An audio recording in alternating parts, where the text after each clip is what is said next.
نشہ وہی کرتا ہے جو توریت، زبور، قرآن میں جو کچھ لکھا ہے اور تمام انبیاء پر نازل جو کیا گیا ہے، جو اس کا انکار کرتا ہے وہی نشہ کرتا ہے۔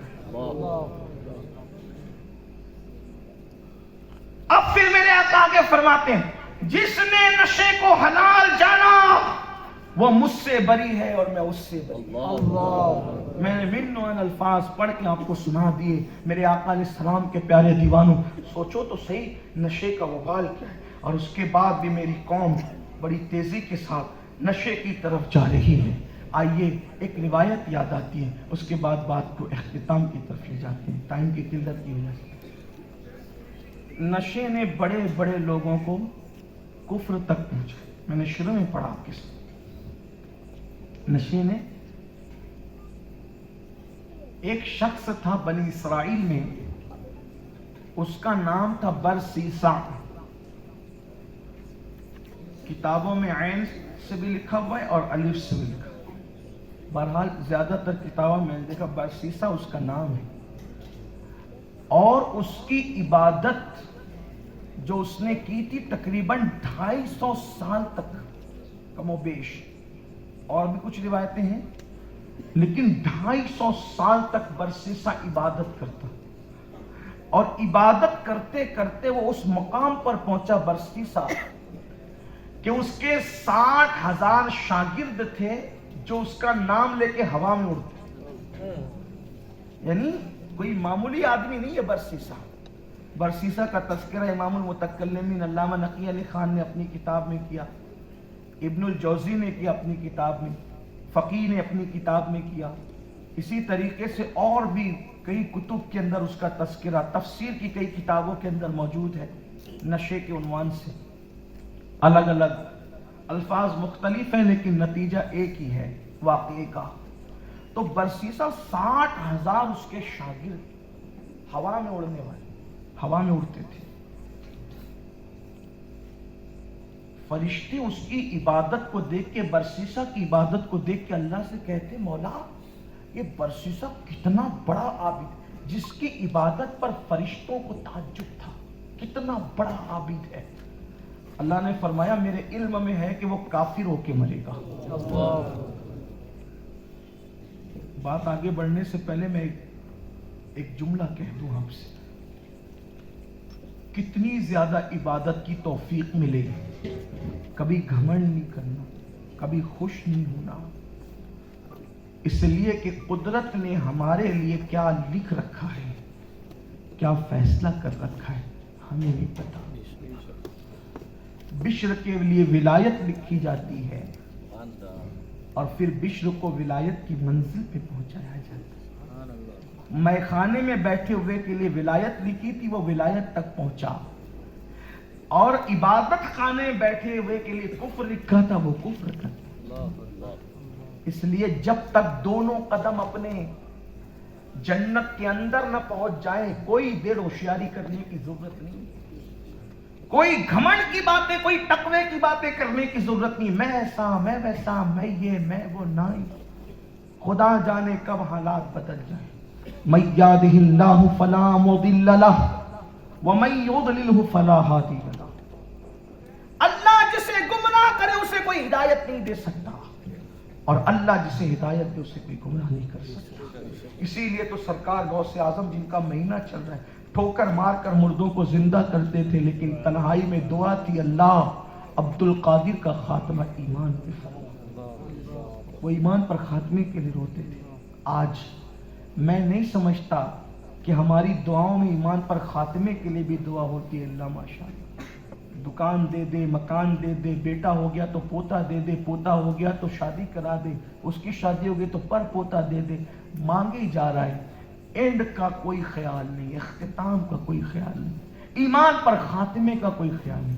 ایک بات آپ سے یہ بھی کہوں، ولایت کی منزل پر پہنچا کر بھی ایمان چھینا گیا، ولی کہلوا کر بھی ایمان چھینا گیا، کہاں ہے؟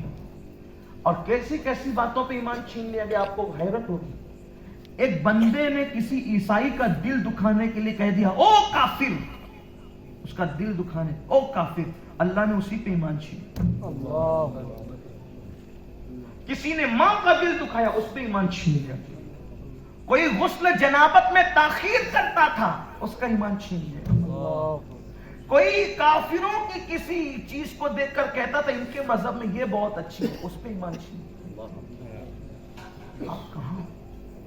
ہم نے تو پورے دین ہی سے دوری اختیار کر رکھی ہے. دین سے دوری اختیار ہمارا کیا بنے گا؟ بلکہ ایک حدیث اور سن لیں، ہو سکتا اللہ کسی کو توفیق دے. اللہ کے رسول علیہ السلام فرماتے جو نماز پڑھتا ہے، جو نماز پڑھتا ہے پابندی سے پڑھتا ہے لیکن رکوع اور سجود صحیح نہیں کرتا، ڈر ہے کہ وہ مرے گا تو وہ بھی کافر ہو کے مرے گا. مجھے حیرت ہے، جو نماز پڑھے رکوع سجود صحیح نہ کرے، اڑگم دڑگم معاملات کرے تو وہ مرے تو ڈر ہے کافر ہو کے مرے. جو سرے سے نماز پڑھتے ہی نہیں ہیں ان کے ایمان کا کیا ٹھکانہ ہے، ان کے ایمان کا کیا معاملہ ہے؟ میرے بھائیو اپنے حال پہ رحم کرو. یہ دنیا لاہو لعب ہے، کھیل کود ہے. یہ دنیا ایک خواب ہے، یہ چند دن کی چاندنی ہے، چند لمحوں کی چاندنی ہے.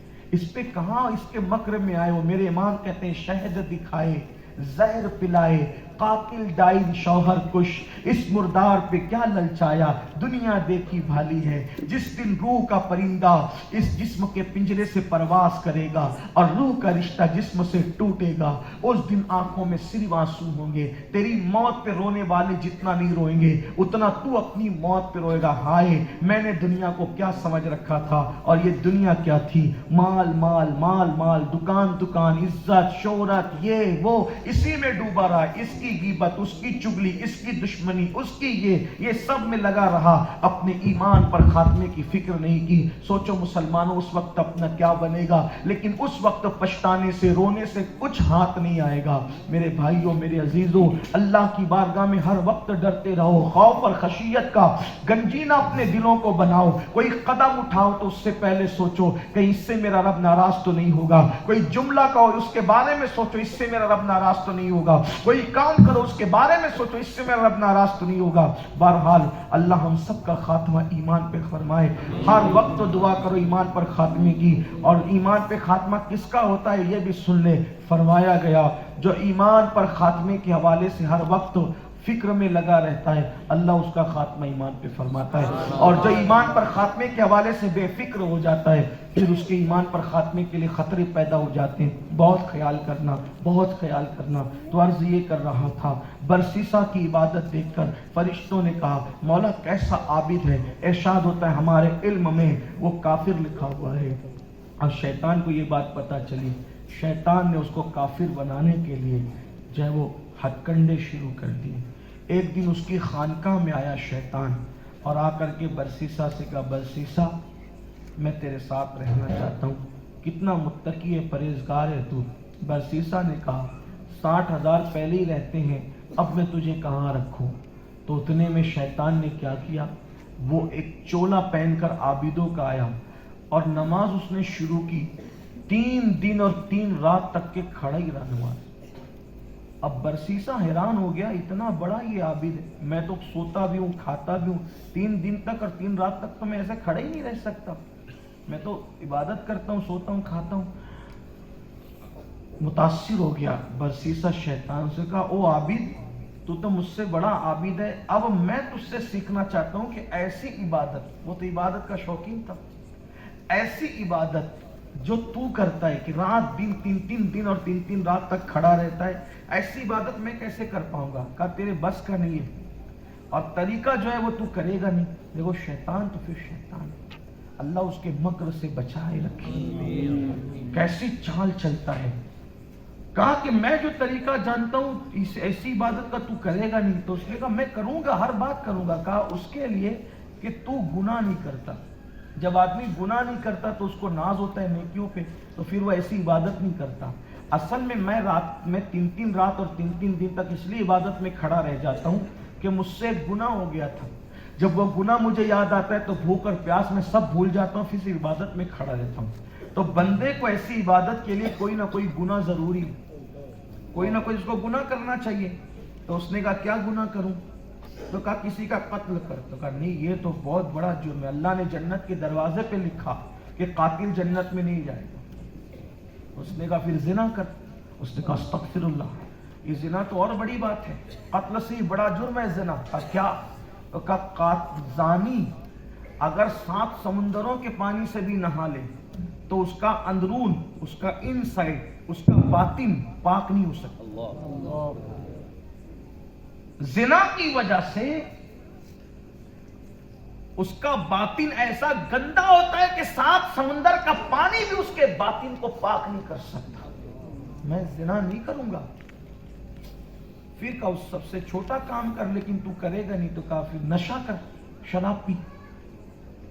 اس نے کہا یہ چھوٹی بات ہے، قتل اور زنا سے یہ چھوٹی بات ہے، لیکن یہ چل میں یہ گناہ کروں گا شراب پینے کا، نشہ کرنے کا، مگر یہ مجھے ملے گا کہاں؟ اب میں نے نشہ کرنا کہاں؟ کیونکہ مجھے تو تیری جیسی عبادت کرنے، میں بھی 3 رات تک کھڑا رہوں، 3 دن تک عبادت کے لیے کھڑا رہوں۔ دیکھو نیت کیسی تھی، اس نیت تو اچھی تھی، لیکن جا کدھر رہا؟ شیطان کا مکر ہے۔ اس لیے کبھی جب شیطان، یعنی شیطان نہیں بلکہ جب کبھی زیادہ عبادت کرنے لگو تو بھی ڈرو کہ شیطان مکر تو نہیں کر رہا ہے۔ کبھی کبھی وہ عبادت بھی زیادہ کرا کے بالکل اڑا دے جاتا ہے، یعنی زیادہ اگر روزہ رکھنے کی نیت ہو رہی ہے، زیادہ ہاتھ میں تسبیح وغیرہ آ رہی ہے تو ہوشیار رہو گے کہیں شہد دکھا کے مار تو نہیں ڈالے۔ آپ کہیں گے ایسا بھی ہوتا ہے شیطان عبادت کراتے ہیں؟ کہا ہاں میرے بھائی، اس کو تو ایمان چھیننا ہے، اس نے کچھ بھی کرانا ہے۔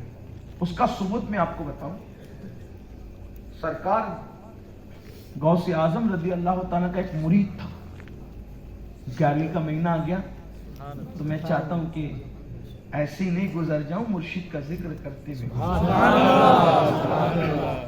ایک مرید تھا، بہت روزے رکھتا تھا، بہت نمازیں پڑھتا تھا، بہت عبادتیں کرتا تھا۔ اب جب ہمیں توفیق ہوتی ہے نا تو ہم تو بھی کسی کو خاطر میں نہیں لاتے نا۔ آج کل تو میں پوری دلائل الخیرات پڑھ لے رہا ہوں، 4 پارے پڑھ لے رہا ہوں، کتابوں کا مطالعہ کر لے رہا ہوں، پھر تو آدمی اتنا فام میں ہوتا ہے کہ کوئی ہے ہی نہیں کچھ۔ اگر یاد رکھ، تاج الشریعہ کے 2 مصرے مجھے بہت پسند ہیں، کہتے ہیں جو پیا کو بھائے اختر وہ سہانا راگ ہے، جو پیا کو بھائے اختر وہ سہانا راگ ہے، جس سے ناخوش ہے پیا وہ راگنی اچھی نہیں۔ اور ذرا سنبھل کر کے ہوش سے، غوث پاک کا مرید ہے، بہت عبادتیں کر رہا ہے۔ ایک دن اس کو شب قدر دکھی، پوری دنیا سجدے میں، پوری کائنات سجدے میں۔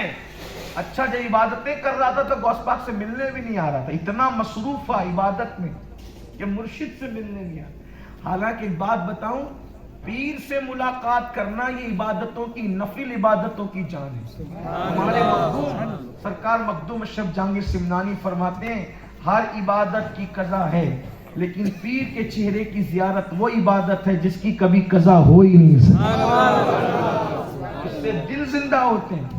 مشائخ کے چہرے دیکھنے سے دل زندہ ہوتے ہیں۔ درجنوں سال بلکہ سینکڑوں سال کی نفلی عبادتیں جہاں نہیں پہنچاتی، کسی صاحب دل کا چہرہ دیکھنا اس مقام پر پہنچاتا ہے۔ یک ساعت صحبت با اولیاء بہتر از 100 سالہ طاعت بیریا۔ رومی کلندر نے اسی لیے تو فرمایا تھا کہ کسی اللہ والے کی صحبت میں لمحے بھر بیٹھ جانا صدیوں کی عبادت سے بہتر ہے، 100 سالہ بیریا عبادت سے بہتر ہے۔ اللہ اکبر، اتنا مصروف ہے نفل عبادت میں، مرشد سے مل، اور مرشد کیسا؟ غوث اعظم کیسا؟ غوث اعظم جیسا۔ سارے کعبے جہاں کرتے ہیں کعبے کا طواف، کعبہ کرتا ہے طواف در والا تیرا۔ ایک بدعقیدہ نے کہا کہ تیری تقریر مجھے اچھی لگتی ہے، لیکن جب تو غوث پاک کو بیان کرتا ہے تو مبالغہ کرتا ہے۔ میں نے کہا کیا مبالغہ کرتا ہوں؟ تو کہتا ہے کہ غوث پاک کے در کا طواف کرنے کعبہ آتا تھا۔ میں نے کہا میں نے تجھے کب اچھا لگنا ہے؟ جب تو تعریف کرتا ہے تو مجھے تکلیف ہوتی ہے کہ میں نے غلطی کوئی ایسی کر دی ہے کہ نبی کا دشمن مجھ سے خوش ہو رہا ہے۔ میں تو نبی کے دشمن کو خوش نہیں کرنا چاہتا، میں تو یہ چاہتا ہوں کہ